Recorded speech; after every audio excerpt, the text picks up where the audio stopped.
Hi guys. Welcome everybody to the chat.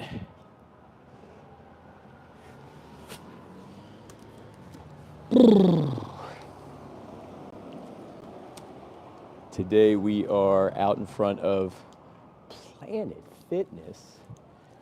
We are getting the word out on plant-based meats and initiatives like that. So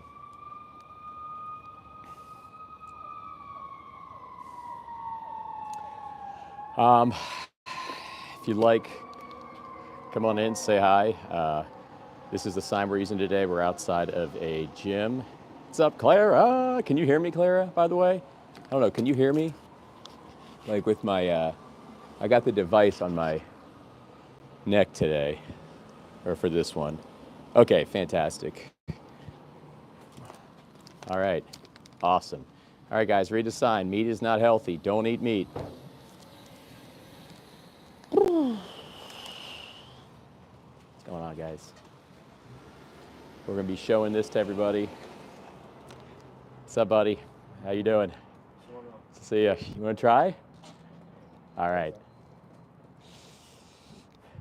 We're literally right outside of a hi, Steve, how's it going? We're right outside of a gym and just asking gym goers if they know the process that underlies animal-based meat. That's it.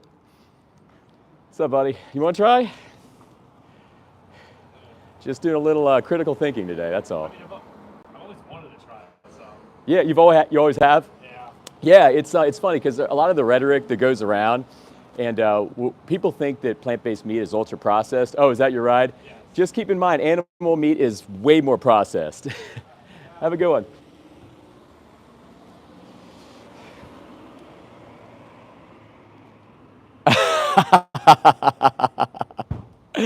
It's not going to go over well, Steve, but you know, I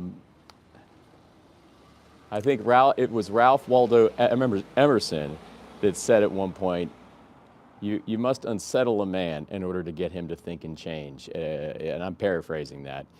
Right now, societal flows have it so easy because nothing is challenged and there's no elephant in the room that's put out on display. But so more and more of us doing this kind of pop-up activism are going to encourage people to think a little bit more and to maybe educate themselves on certain choices. Can you say happy birthday to my special needs friend? Her name is Annie Jerry. She's a big fan of you. Oh, hi, hi Annie. Happy birthday. And yeah, I'm glad you're watching. Keep watching. I hope you have a great vegan day. Absolutely. Shout out to Annie. Steve says, oh boy, we're doing a bit of a downtick in quality of comment here. I had venison last night for dinner. I processed it. Yeah, you processed it. What kind of process was that? You killed it, right? That is a terrible process, my friend. Terrible, taking the life of somebody that doesn't want to die. I hate to be harsh, and I appreciate your support and watching, but you are taking the life of someone that doesn't want to die. Plus, they have a family. They have a family as well. So, what's up, big guy? You want to try the questions? Okay, little critical thinking, that's all. All right. Have a good one. Have a good workout.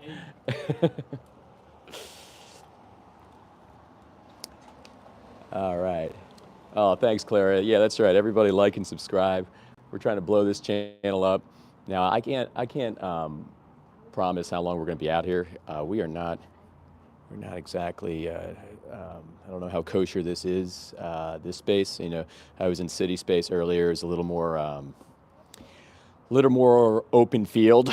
This might get interesting, but I think we'll be okay. We are right outside of a gym, and we are asking people what they think of plant-based meat and what they think of animal-based meat, and if they know the processes that underlie them both. Because whether it be animal meat or plant-based meat, both have big underlying processes that drive them. Well, the plant-based meat, it's actually not a very big process. Animal-based meat, it's a very large, ultra process. We'll say that.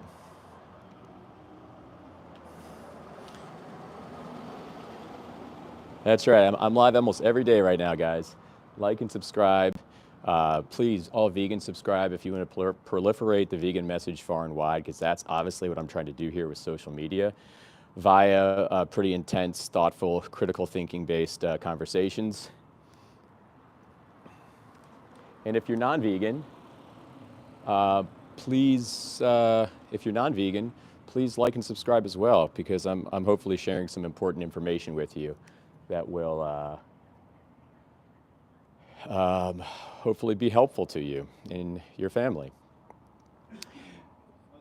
Someone says, or PatCom101 says, you're asking for trouble, you muppet. Well, PatCom101, you know, sometimes you got to shake things up a little bit, bud. 98% of the world is not vegan, so, you know, industry and mainstream has it pretty easy as far as capturing their profits and going unchallenged. People, when they're imparted with information like this, people that are ready to hear may change their buying dynamics, and therefore, things may change for the animals. So you can say what you want to say, but someone's got to do it, and there'll be more and more of us coming out here. Claire says, go vegan, yes. Then what are animals for? What are humans for? You know, what's going on, big guy? How you doing? You want to try the questions? Critical thinking, that's all it is. Sure. All right. Are you okay being on YouTube Live? You don't have to be. We can just talk sound bites. Okay. So I just have two questions. And by the way, most people in here are not vegan at all, 95%, just so you know. So the first question is, are you aware of the process that is exacted when it comes to animal-based meat? Like how processed animal-based meat is and what the process entails? Partially, yeah. Okay, like what do you think it is, basically? The process of producing animal meat? Yeah, Animal? yeah. Well, I mean, they try to do it as best as they can. I know Some farms do, yeah. refining it. Okay, well, as far as like Genesis to Revelation, I'll distill it real quick, and then I'll just ask you one more question, and then we can go from there, and you can leave whenever you want. But basically, I'll distill it. Animal-based meat from Genesis to Revelation, a cow has to be raped, so a farmer has to put their hand in their anus, hold down their cervix, and then put ejaculated bull semen into their vagina. So basically, that's the genesis of how a cow is born, right? And when we pay for these systems, we are paying for that exact thing to happen. So that's the beginning of the process. And then all of a sudden, the cow grows up, it goes through a chain of events. 99% of the world is factory farming right now. So most of these systems, you have employees that don't really care about the cows. So they're gonna kick them, they're gonna punch them, they're gonna spit on them, they're gonna laugh. And the cow's gonna live out this miserable life where eventually he has to be hung upside down and the slaughterman has to come over with a big knife and end his life effectively. So he bleeds out, harvested, and then all of a sudden we put the meat and they refine it, you know, like you said, and they put it in a little package to where it looks nice and pretty, and people like you and me can feel good about purchasing it at the store. Yeah. So that's the process. So animal meat is 10 times more processed than plant-based meat on a huge aggregate scale when you're looking at it through an objective lens, right? Do you know the process of plant-based meat? It's more machine-oriented. Yeah, like a disruptive food technology, right? They actually aggregate plants in certain plants like faba beans, lentils, peas, and through a process of heating, cooling, and pressure, they come up with a kind of stitched muscle that contains lipids, proteins, vitamins, minerals, and water, just like meat does. And the cool thing is, there's a much less factor of harm that happens. There's no animal that's killed directly for that.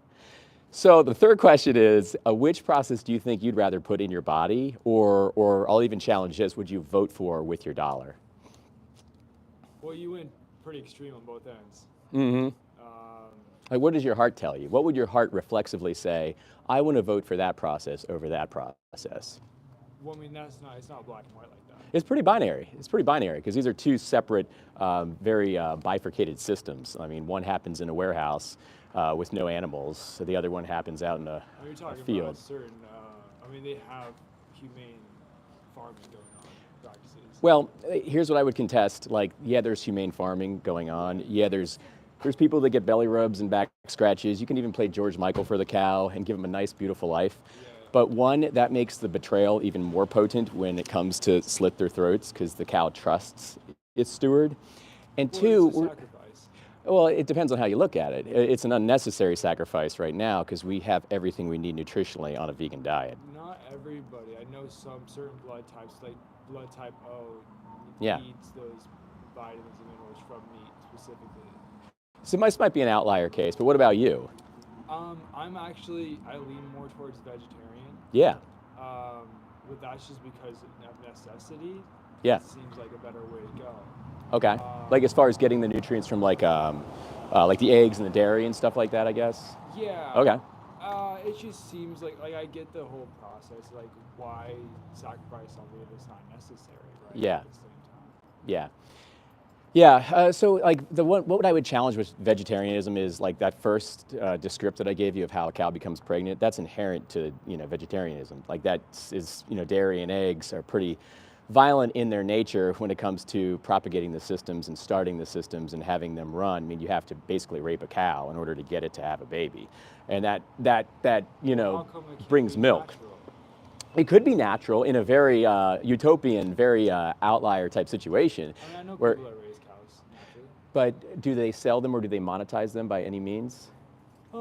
They Use them as resources they by do any means? sell them at certain Yeah. times, like they'll at their point of death. I mean, what we live like 80, 90 years. Yeah. Ideally, in our lifetime, we'll have about 5 generations of cows. Yeah, exactly. Well, they can live up to about 20, 25. They're killed around 8 and 9. Dairy cows, pretty much the same thing. Yeah. So, like going back to what you were saying with how there are humane ways to do it, I mean, do you think there's a humane way to take another's life that doesn't want to necessarily, but say, could I take your life if you just didn't necessarily, would that be humane or ethical? What was my? Am I asking you to kill me? No, but the animals, they don't even have a choice. We're basically exacting on them this mindset, your body, my choice. I don't care that you can't communicate with me, and I don't even care what you think. I'm killing you, and I'm gonna eat you. That's basically our mentality we're exacting onto animals. Well, I think there's a understanding of like animals being part of our livelihood. There has been. I mean, herding culture has been around for, thousands and thousands of years. Do you agree with overpopulation? As far as, don't say deer, don't say deer.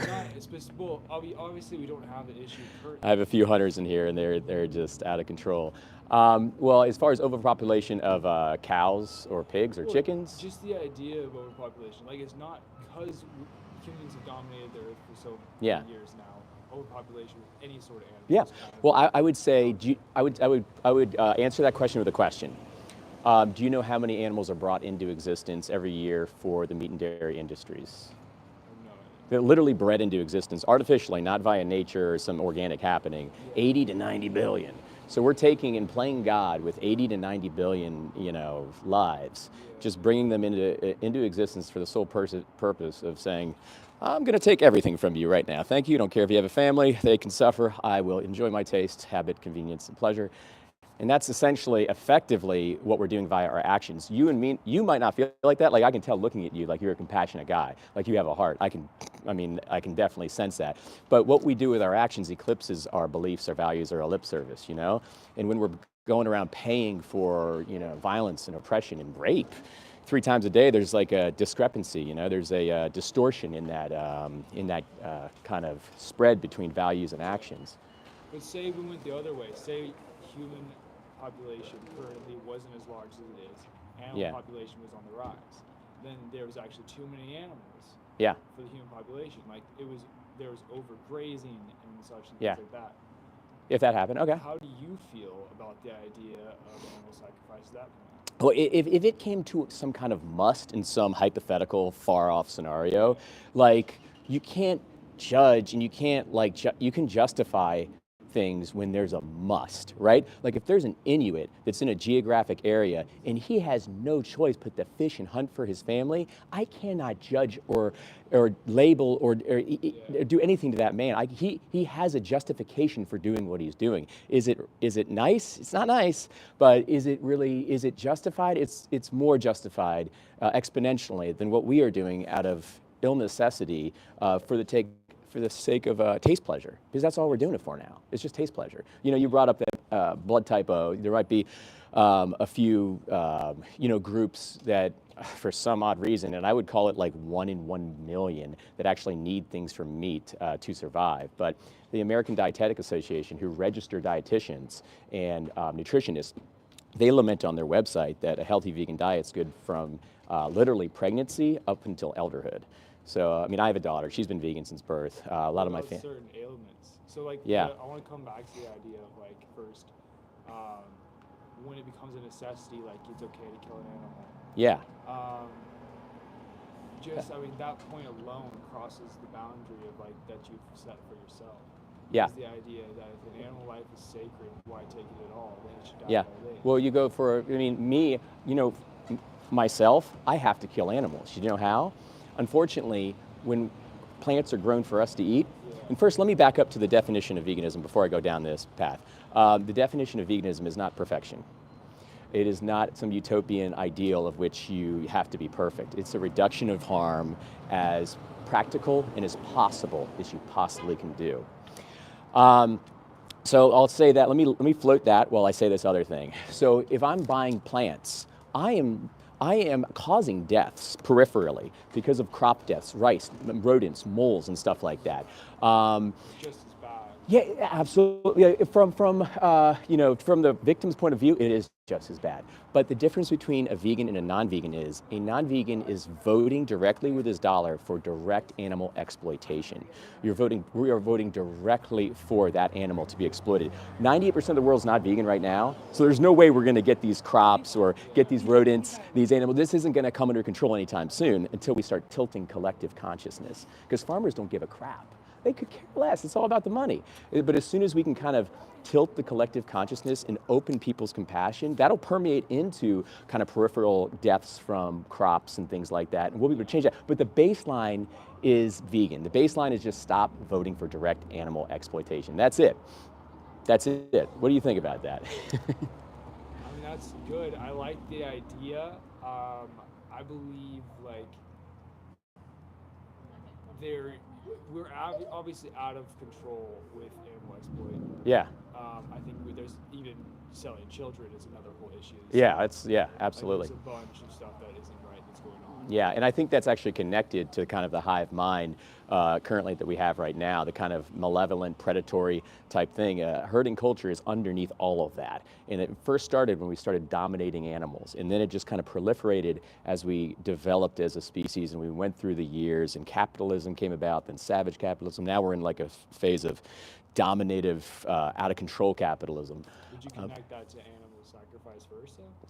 Well, animal sacrifice, like when you say animal sacrifice, are you coming from a place of biblical, like, cornerstone, or how are you painting that? Sacrifice is something that is done when you have a need for it. If you have a need for it, yes, yeah.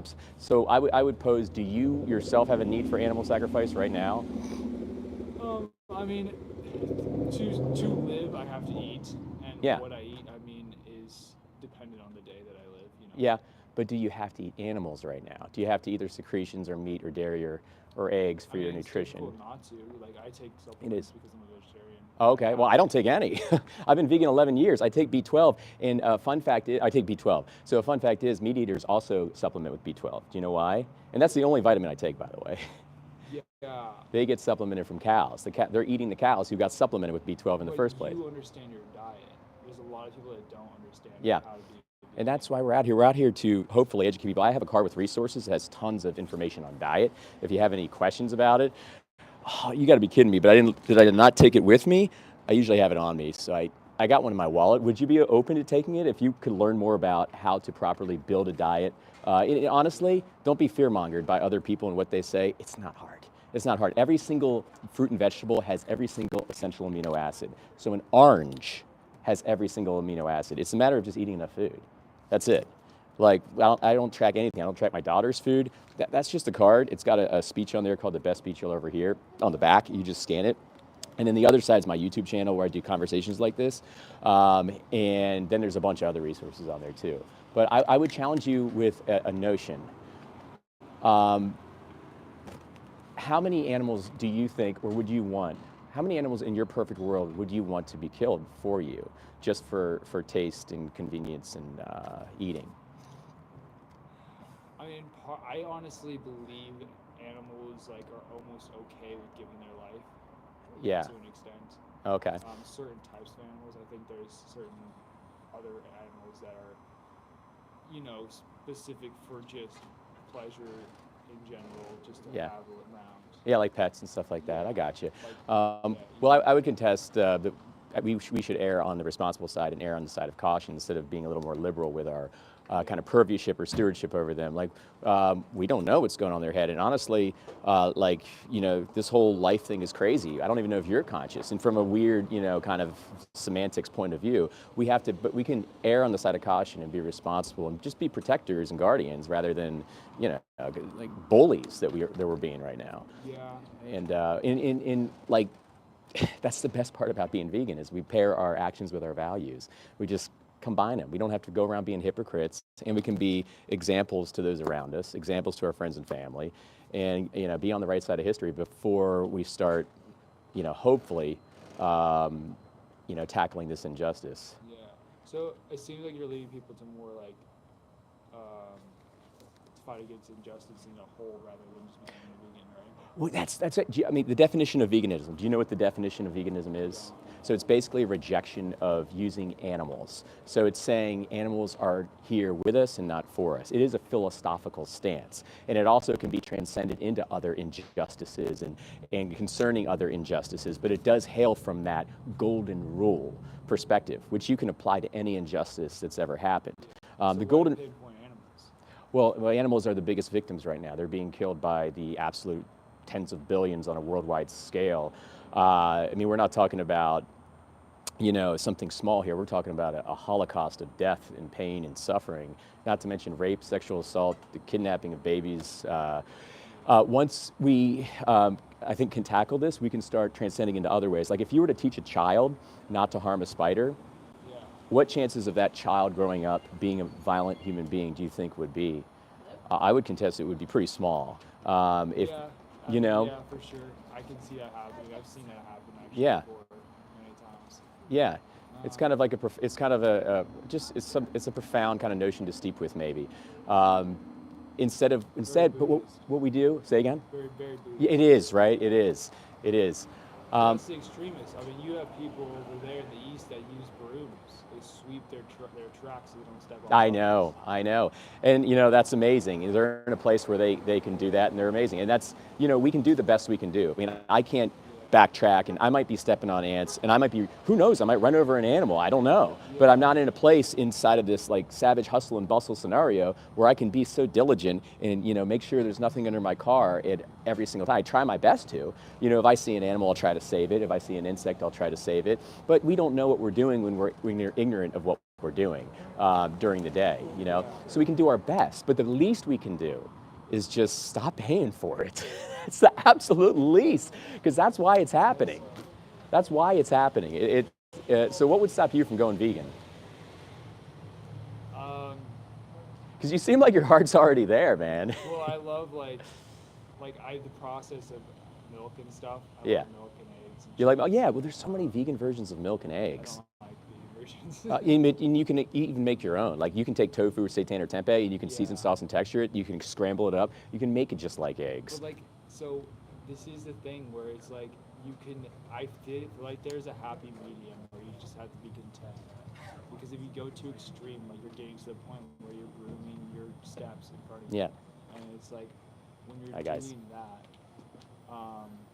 what kind of life are you really living? And obviously don't go the other way, but like there's a happy balance, That's why I have a hard time like fighting for just going vegan, because if you're fighting for that one specific thing, then the end goal is not really existing. It's not really reality. Well, the cool thing is about veganism is that there's no effort involved. It's a non-action. So you go to the store, you reach for the vegan egg. Milk isn't good for you. Well, there's plenty out there. I mean, do you know what's in milk? I mean, you have lipids, sodiums, proteins, IGF-1 hormones, growth factors, everything that's perfect for a baby cow, gives girls their periods faster, gets their boob quicker. It disrupts your whole endocrine system. Milk is terrible for you. And it's not even meant for us, it's meant for another species. Raw milk's good for you. I wouldn't say that either. No. If it's coming from a cow, it's not good for you. Whereas we're not baby cows. What makes you say that? Well, are you a baby cow? No, but it treats me well. So it's literally like there's a cow right here, and you're literally going underneath it, and you're sucking on its teat. Not normal, not natural, and it's not our by design kind of. But we as humans have the ability to utilize our body. We could, but we have the ability to rape. I have the ability to kill. I have the ability to do all kinds of stuff. I can eat a human over there if I want to, and it's probably the most bioavailable meat that I can possibly get because it's me. There's many things that we're opportunistic about. There's consciousness, where it's the fact that like the whole theory that we are God. In a sense.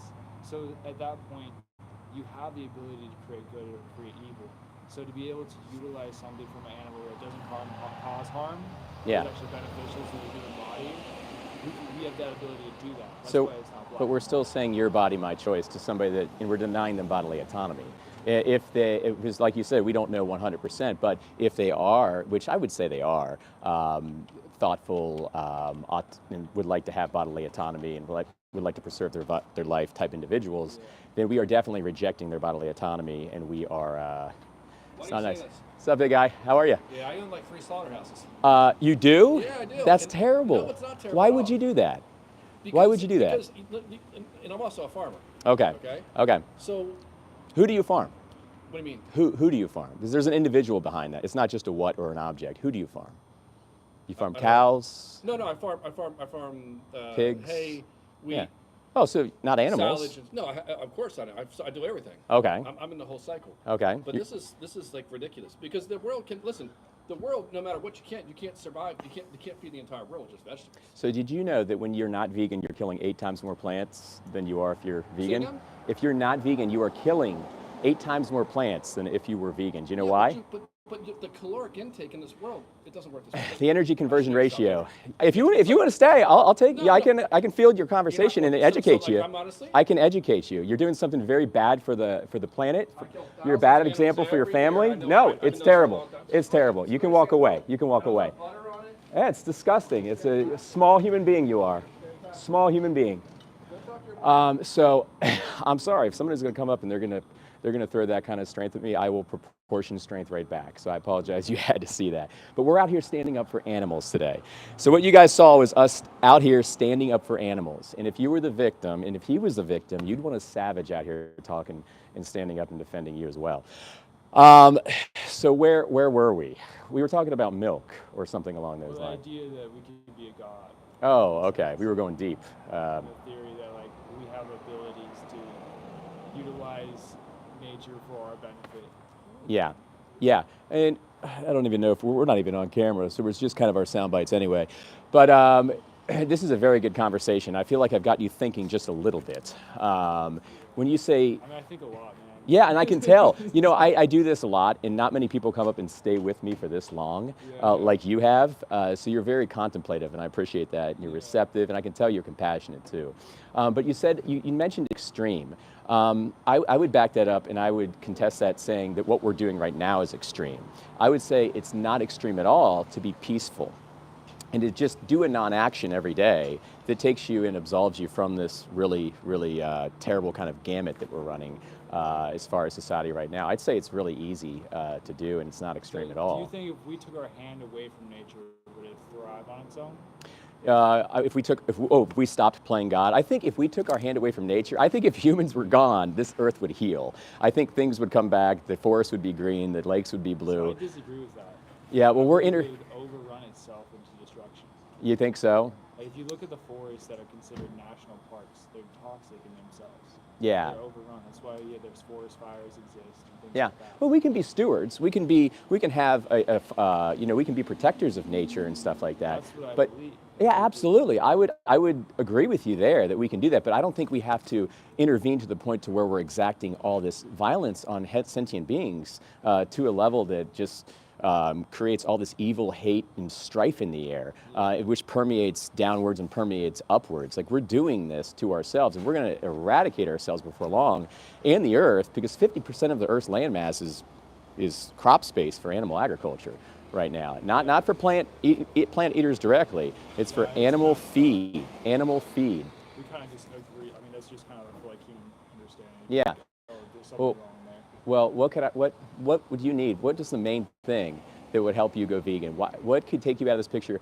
Like, Well, that's the thing. what could I believe say? we overrun. I mean, I believe as human beings we're allowed to use the environment for our Yeah. benefit. That can get. That can that translates to animals as well. Like we can use them. To an extent. I mean, you figure out like there's that, buddy? certain like a chicken needs to lay eggs or else it'll die. Yeah. Well, we don't have to breed them into existence, and we can steward them in farm sanctuaries, and we can help them live. We're bringing them into existence. That's the problem. Even chickens eat their own eggs. Yeah. Well, once again, like if they're a product, you know, we're just exploiting them. We're taking and taking and taking. We can still protect them from eating their own eggs. We can steward them as best we can. Put them in, you know, It's just the understanding of a chicken isn't like, oh, this egg is precious to me. It's oh, this is my purpose is to lay an egg and to live and just cluck around. Well, we don't know that. They might want to have friends and family. They might want to have. No, You don't know that. care of chickens. It doesn't matter. You have an anecdotal happening where you did that, but you don't know that on a broad proliferative basis. You can't. You haven't been to. You can't speak for every single chicken that's out there. They're not automatrons like plants. Its own child. Yeah. And it has no sense that it's. Well, why can't we take care of them and steward them and bring them up and put them in sanctuaries? Why do we have to basically? I don't know. Are you familiar with the egg industry, like how it works? Well, I believe any commercialized industry is pretty much toxic. Toxic, right? So male chicks, if a chick is born male in the industry, do you know what happens to them? No. So there's these things, these like commercial grade, they're like this big. They're called macerators, and they throw them in there, and basically on like hundreds by the hundreds, they just go in there and they get chopped up, and it's their first day of life, so they're literally seeing everything for the first time, and then all of a sudden they're thrown in a macerator. So when we buy eggs, we're saying, you know what, farmer, please do that again. I want to see more of that in the world. This is who I am. You know what, farmer, please do that again. I want to see more of that in the world. This is who I am. That's literally what we're doing with our actions. We can believe and have these little unicorn beliefs and spiritual beliefs all we want, but the actions eclipse the beliefs. That's what runs. Action based off an industry and not the actual fact of like chicken life itself. No, the industry, you know how supply and demand works, right? The only reason this is happening, I think we got something to say. What's up, guys? Don't eat meat. Don't eat meat. Bad for you. No, it's bad for you and your kids. Oh, you agree? Oh, you're awesome. You're awesome. I thought you said, take care. Oh, that's me. That's funny. See, I'm used to getting a lot of trolls, so, you know, I'm always in defense mode. But you know how supply and demand works, right? Yeah. Okay, so the only reason this is happening is because of demand. So in you pressing the button at the POS, you are effectively the financier for the hitman. Like you're paying somebody to go kill somebody for you, or to, you know what I mean? Like there's a few areas of disconnect. There's like a chain of happenings, but we are effectively the financiers of the operations, which makes us just as culpable as the person doing it. We might not have the psychological fortitude to do it. Like I know I couldn't kill an animal. A lot of these people working in these places, they're just batshit crazy because they're exposed to all this just malevolence all day. You know. It becomes normal. So are you doing anything to change the industry? Yeah, so you know, I have friends. They do pressure campaigns where they'll go to certain places in London, and they'll go outside of the RSPCA, and they'll protest, and they'll try to get the RSPCA to be truthful with their labels, to actually help people make educated choices and not lie to them. Those are pressure campaigns. But the biggest, and those things help as well, but the biggest reason all this is happening is because everyone's just doing it with their dollar. We're all voting for it 3 times a day. And I wasn't vegan for 30 years. And I thought I was normal. I was doing everything necessary. I was very nice. And I still think I was. But I did not know what I was doing. I was tricked. I was duped. I had a veil over my head saying what you're doing is normal, necessary, and nice. Until somebody interfaced with me, kind of like how I'm interfacing with you right now. And then first I took a few days I actually was ridiculing the guy. I made fun of him. I thought it was ridiculous. And then I kind of sat back and had a moment of contemplative, whatever. And I was like, And there was a beat and shift in my life. And I've been vegan, like 11 years. And at a certain point, the reason I'm doing this is, there's a lot of vegans like me, by the way. There's more and more of us doing pop-up activism like this.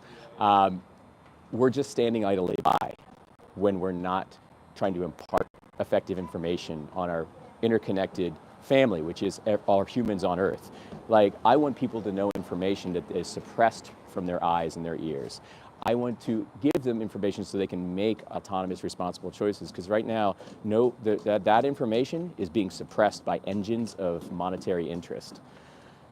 So check out that speech on there. That speech is a heavy hitter. I highly recommend it. I'll let you go, but just think, until you're vegan, animals just keep having to go to die and be exploited for you. It's never going to end. We can't have that mentality, though. Well, I've been in the kitchens, man. Yeah, I have too. Trust me, I have too. It's like you're taking away somebody's culture.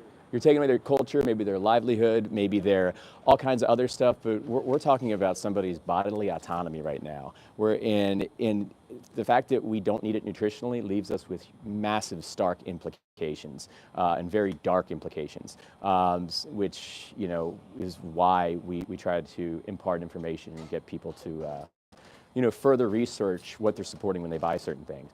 But I'll let you go. What was your name, man? Josiah. You got patience, Josiah. I really appreciate you. Yeah. Thanks for being out here with me and hanging out while we almost got in a fight there. In fact, I'm probably going to move locations for a little bit. But you can look up my YouTube channel and see other conversations like this. And I have resources on there and other stuff that might help you. I'm starting to do interviews with kind of prominent leaders in the plant-based vegan space. So you can see me talk to some authors, some doctors, some leaders. So you'll see a few. A good idea would be to actually open your own meat industry. Like plant-based meat? No, real meat. Oh, you think so? Because now you're not exploiting the animal as much as other ones would, and Yeah. you'd be the one that people go to for their meat. But I wouldn't want to. The only problem there is I don't want to take. It wouldn't be from an animal because that's a sentient being. I wouldn't want somebody with a CNS and a brain. Everybody that cares about the animal is stepping outside the animal industry. Thus, the animals are Yeah. abused. If we stop voting for it, that we won't be bringing them into existence like 80 to 90 billion a year. You know that, right? You get numbers, right? The animal industry. We're not gonna have like what was that movie with We could barely Will stop Smith? Kidnapping, let alone animals. Yeah, and that's a problem. And you can still be for anti-kidnapping and be vegan. In fact, you'll be more authentic as somebody that's more protective if you're vegan, and that permeates towards other things like that. But it's not like that movie I Am Legend where it's not going to be like that, where there's tons of animals. People are going to go vegan slowly. It will not happen overnight. If it happened overnight, I could see that scenario unfolding right there. But it's not going to happen overnight. So you think the world's going to be vegan one day? 100%. Arc of history is on our side.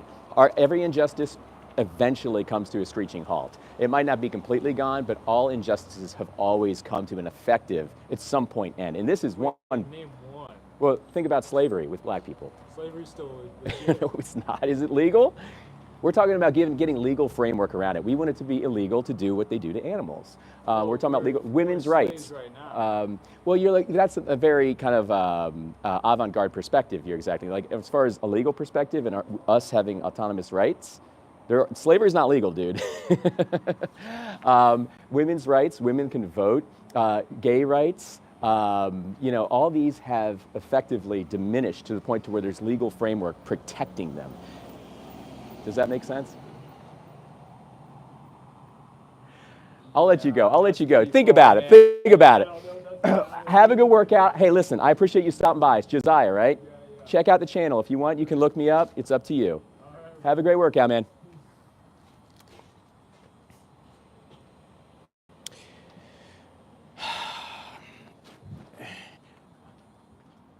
40 minutes. Hi, guys. Next time I'll pay more attention. I don't think he really wanted to be on camera, so I didn't tilt it towards him. I noticed that we got the sound bites there. Did anybody see that slaughterhouse guy? Holy crap. Come up and tell me that it's amazing to kill animals and amazing to eat their excretions and basically try to go aggro on me. Nah, man, sorry, we're not going anywhere. I should have known what I was getting myself into when I parked outside of that testosterone-filled gym. But I felt like it was a good place to go because a lot of people that go to gyms, they think that plant-based meat is super processed, and it's not. How's everybody doing in there? Yes, please like, subscribe. I haven't been able to say it, but would appreciate it if you did.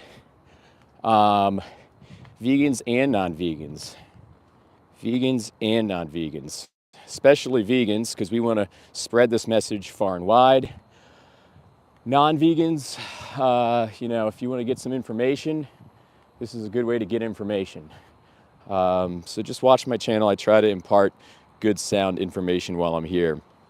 What's up, LS? Amazing. But I thought that was a good conversation up until the end, and then he kind of lost me a little bit with whatever he was talking about there. Overpopulation of animals, bruh. I mean, I've heard that in the deer context, but not the pigs and chickens context. That was just kind of bizarre. Anyway, thanks, Claire, for being here. Please, everybody, subscribe, like, hit the notification bell. And all I'm trying to do is be out here and peacefully help people absorb proper information, sound information that's not sponsored information that they get 99% of their day. Just trying to kind of put a little disruptive cog in the wheel of societal flow. And I do interviews like this recently a lot. So yeah, thanks for being here, everybody. Watch Dominion. Clara, you're awesome. LS, you're awesome. Any of my other vegan friends that are in here that I've missed, you're all awesome. I love you all. And even the non-vegans, man, somehow I love you guys too. We're all interconnected, right? So let's move forward and let's make this a vegan world. Everybody take care.